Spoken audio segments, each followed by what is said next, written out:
Assalamu alaikum, this is Farkhanda Ashfaq. Today we are here in this session of Companion to discuss a book, Saeed The Fisherman. With us we have Shayma S, who is a PhD scholar at JNU. She has edited this book. If you are interested in literature, if you want to travel and if you want to read stories, then this book is for you. And if you cannot travel, like you just want to hold on a book and dive into it and reach a place that you have never visited, then this session is for you. You all must have read about Pickthall, who has written this translation of the Quran, the English translation of the Quran. But we all be surprised to know that this novel, Saeed the Fisherman, has also been written by him. When I first got this book, I thought this must be a children's story. But when I saw the name of the author, I was surprised. You all will be surprised when you dive into this book and how enormous things this has to offer you. So, this book was written in the 19th century. Shayma has taken great pains to re-edit this book for the readers of today. So, welcome all to this conversation with Shayma S. Shayma, let's begin while you tell something to our viewers about the book. All right. Thank you. And thank you to the Companion and to the publishers of this book for offering me this opportunity to work on the Indian edition, the revised Indian edition of the book, Saeed the Fisherman. Saeed the Fisherman was a very interesting, I think, experiment, perhaps you can call it, where it is intrinsically a novel, and it belongs to the genre of travel and adventure, which traditionally, as we understand it, the genre involves multiple kinds of journeys. There is physical journeys of a person who is traveling through different spaces, different countries, has different adventures, but simultaneously the person in question, the hero, the anti-hero, whoever he is or she is, they also go through a journey, a moral journey, a personal journey. So Saeed the Fisherman is also a novel pretty much like that. So I would invite readers to experiment with it and read it and go through it themselves. And do so with a little bit of patience, because it is a very different novel, even from the kind of novels that we read in the Indian context. If this wouldn't have been a work of fiction, I would have taken it as an anthropological study. As you have told, this is a book of adventure. So how do you think this is different from other travelogues? Like I said, it has certain very characteristic similarities with existing travelogues, that of an internal and an external journey.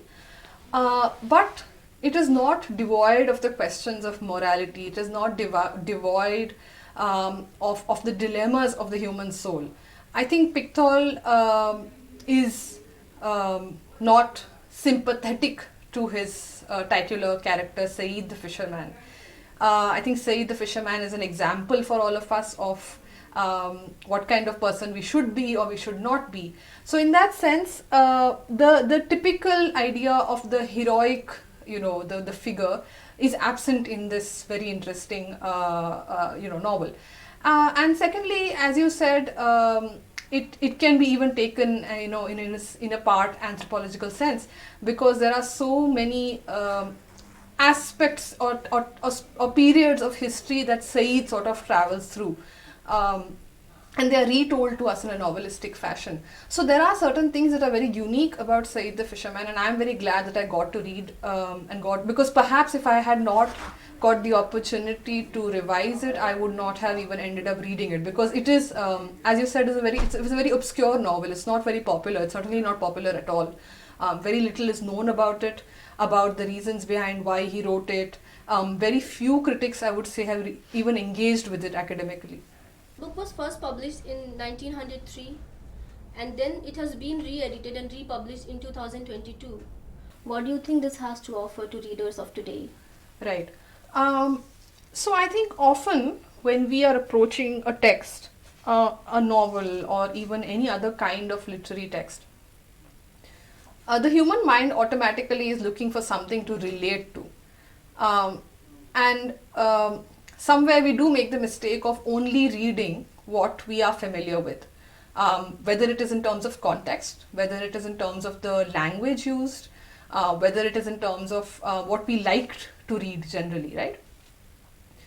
But I would say that Saeed the Fisherman, even though it is set in a very different time, and the language of it is also very, very different, in terms of the English used, in terms of the context, the strength of the storytelling is such that despite all of that, if you manage to sort of, be patient with the text and get through a few pages, the storytelling really like sort of pulls you in. The use of metaphor, the use of language, the way the scenes have been described. You feel like you are entering through Syria, the streets of Syria, or the experiences of Saeed. So that is perhaps what we have to keep in mind when we are not just reading Saeed the Fisherman, but any novel or any text that is not intrinsically familiar to us, is to give it a chance, is to be patient with it, and try to look beyond our very immediate surroundings. You said that the language was different. So, what were your challenges? Like, what challenges did you face while editing the book? Right. So, when Saeed the Fisherman is essentially was not in print, at least in the Indian literary space, because it's over 100 years old. So the reason that we decided to sort of revisit it and revise it, was to bring that back into the literary realm. But to do that, what I realized when I looked at the book was that a lot of the slightly archaic English that is used. I mean, for example, for those of you who are familiar with Abdullah Yusuf Ali's translation of the Quran, would remember that there are many words that are not used popularly in English today. They are very similar, obviously, they are the same words, but they are not familiar to us because they have fallen out of use. So, Saeed the Fisherman is also written in that language. Additionally, it has, colloquialisms, certain dialects, certain sense of humor, which might not translate very well. So, to maintain a balance between sort of keeping that intact, because to remove that would completely ruin the book, while also ensuring that it would actually be accessible to a reader, was the biggest challenge. Yeah, great. So Pickthall was an Englishman. He was born in London, and he wrote this novel way before he accepted Islam. So, do you think somewhere while you edited the book that his approach was that of an Orientalist? This, like I said, Saeed the Fisherman has not been the subject of too much literary criticism, but whatever it has certainly involved or included this critique for many people. So while many critics of even his era and definitely later did agree that it was a very exciting novel, did agree that it revealed a lot of the Arab world, were a little skeptical about the way Arabs were described, were a little skeptical about the way Muslims were described. So I also had that journey where I was reading the book and I was like, is this a very problematic depiction or not? But if you take some time, you realize that Pickthall is actually not giving you the singular story or a very monolithic story of who Muslims and Arabs were. So for every Saeed who is a very questionable character, there is a Salim who is a very noble character. So for every person who is depicted as being very prone, very reactionary, for instance, there are other people in Saeed's vicinity who are far more moral in that sense.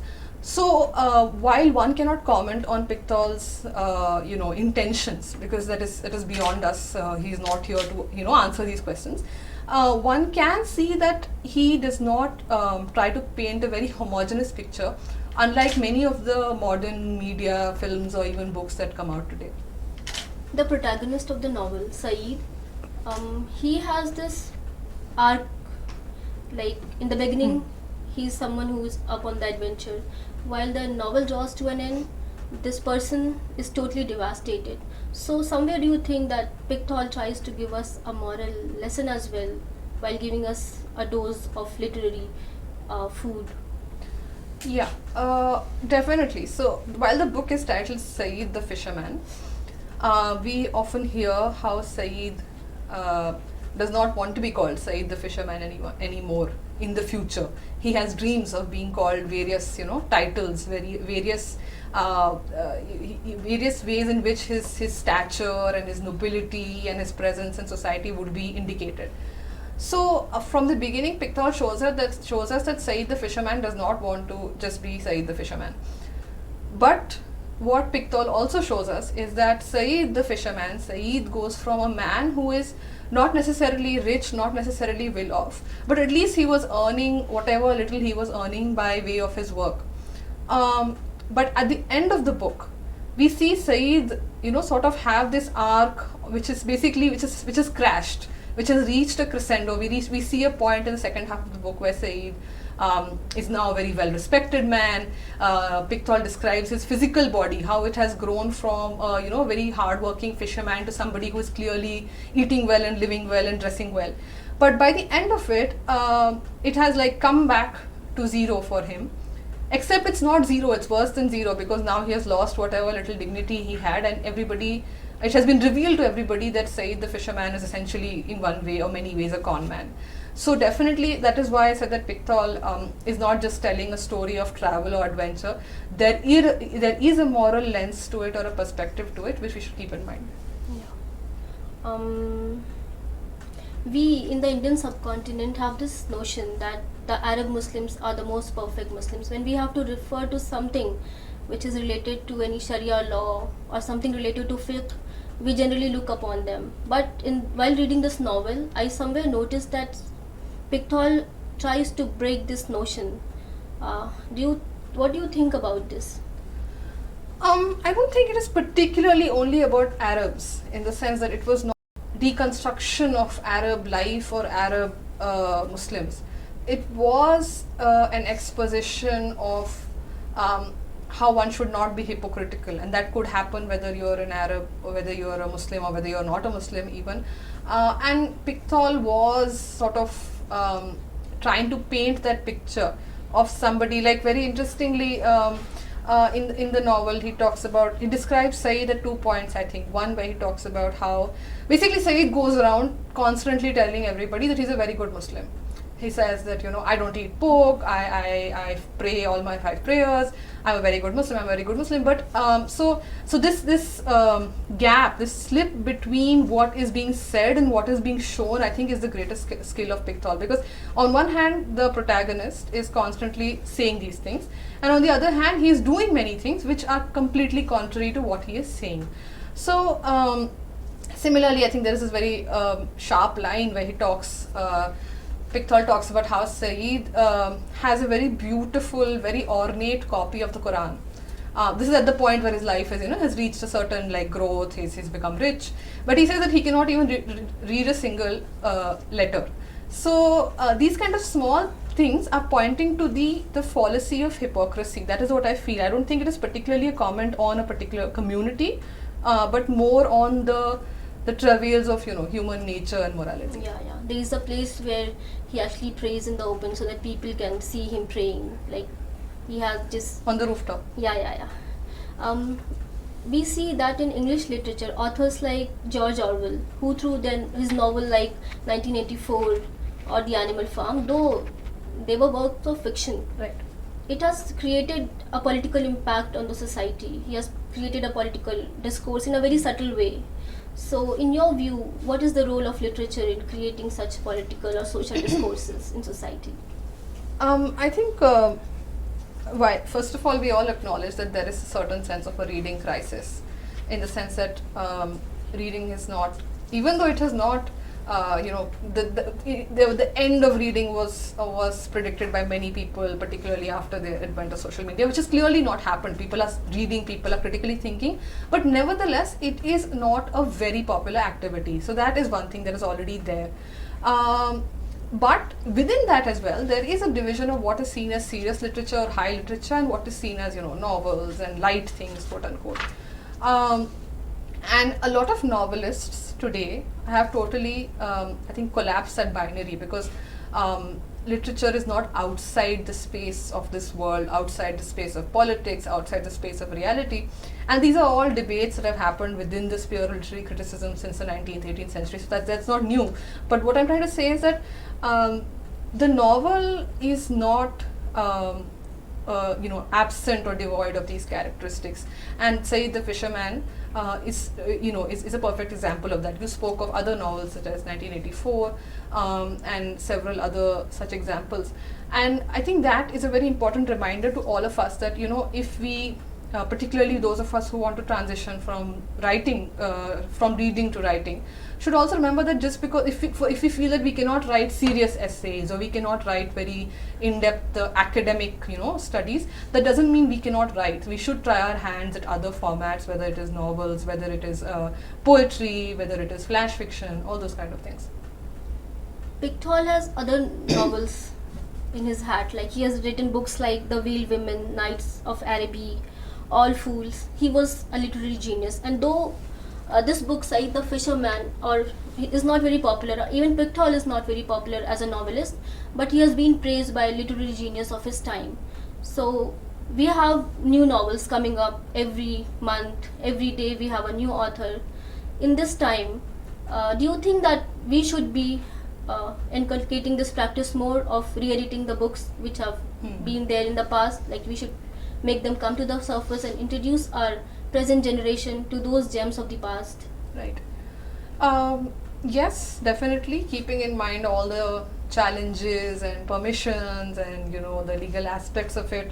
There are many books that are already in the public domain, which means that, you know, they are outside the realm of the copyright restrictions. They are more than, you know, 100 years old or whatever such restrictions are there. And these books often fall out of print. Obviously, they're not being reprinted, they're not popular enough.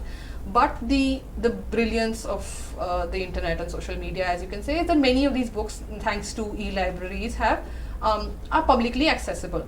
So the question of access to some extent of older books is now a lot less challenging. You don't have to go to a physical library, hunt it down. A lot of older books are physically accessible. However, they might not be accessible in terms of language. They might be in an entirely different language. Translation is itself a huge field that has to be done. So yes, it is very important to reintroduce books, not just through revising like Saeed the Fisherman has been done, or The Cultural Side of Islam, another book by Dot Publications, has been done, but also through translation and sort of, you know, sharing amongst ourselves that, you know, this book was a very important book of its time. Like, it's important to look back and see what literature or what novels or what pieces of writing influenced people in their time frame, and then ask why. Why was X book or Y book important, and why was it influential? Thank you, Shayma. It was great to have you. So it is just like saying that if we want to read some text, we literally want to know about the geography and culture of that place. So when we read the Quran, somewhere in the back of the mind, we want to know, like, what were the people on whom it was revealed, for whom, what was the cultural space at that time. So if you are fascinated by books, and if you're fascinated to know about people and places, then you should grab a copy of this book, Saeed the Fisherman, authored by Muhammad Mamadou Pickthall, edited by Shayma S, and published by the White Dot Publishers. Thank you.